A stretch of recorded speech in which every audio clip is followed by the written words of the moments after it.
copper gold is a bit of more difficult maybe, and I know that you guys are looking at that, doing all the tests, but developing the plan is more difficult. But yes, there are cases, yeah, represented here in this room. Okay, thank you. I think there's another question over here, sir. Thank you for the. I want to ask about. My name is Afid from DDITN, IMCC. I want to ask about maybe in Indonesia we face many challenges from our regulation. It has many overlapping, and sometimes it would affect our mining sequence and would affect the Microsoft progress afterward. And I want to know about maybe mining in outside Indonesia, maybe in Australia or any country. Are there face challenges same as our in Indonesia, and how they manage to fulfill the regulation and fulfill the compliance? Thank you. Okay, thanks. Probably something from everybody there. My experience is certainly the same challenges are faced in every country, social, water definitely, and mining with pests. Faxi here, did you want to go first? Any commentary on social problems? Right. Indonesia, we are, yes, sure. We have a lot of regulations. It's enough for 5 countries. Yeah. Our regulation is enough for 5 countries. And we are facing, I think we have one of the most complicated environmental regulations. Yeah. There is a study conducted by University of Queensland that Indonesia has possessed one of the most complete environmental regulations. So that's yeah, right. But interesting thing that mine closure plan, the document, is it's a living document actually that should be improved regularly based on the development. So that's the nature of this mine closure plan. In Australia now, Indonesia, we still put it as a requirement of to obtain the operation production license. In Australia, they are not required anymore. They don't count the mine closure plan as a part of the licensing process, but it's a part of during the process, during the production. Because most of the time, when we obligate it as a requirement of the to propose the mining license, it's almost less useful, or I would say just waste of energy, time, money to prepare it in the beginning. Just make it more complicated.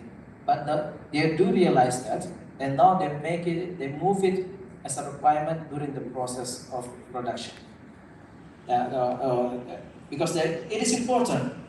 Important not only the place where this mine closure plan is positioned, but the shifting change of mind that the mine closure plan is a part of a process, part of the mining process.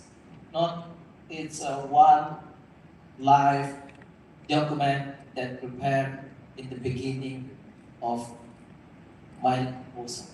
That's the point. Thank you.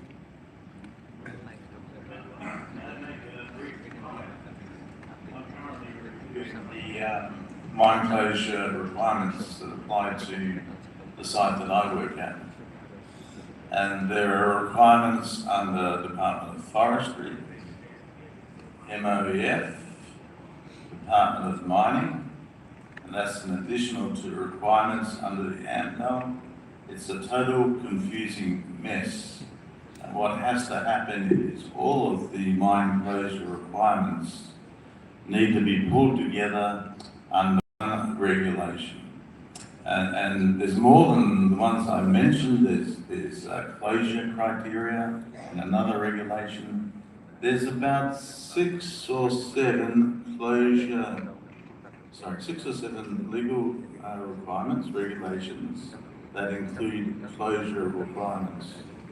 And it's just a mess.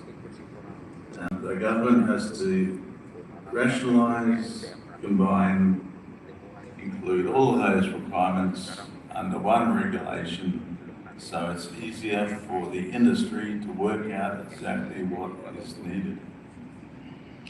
Thank you. Thank you, Matt. Frank, did you want to comment on that? Yeah, I want to get back to the original question and directly address Matthew's issue. So, completely agree. It doesn't make sense. There are 6 different ministries to discuss how you're going to close your mind and keep everybody happy. So,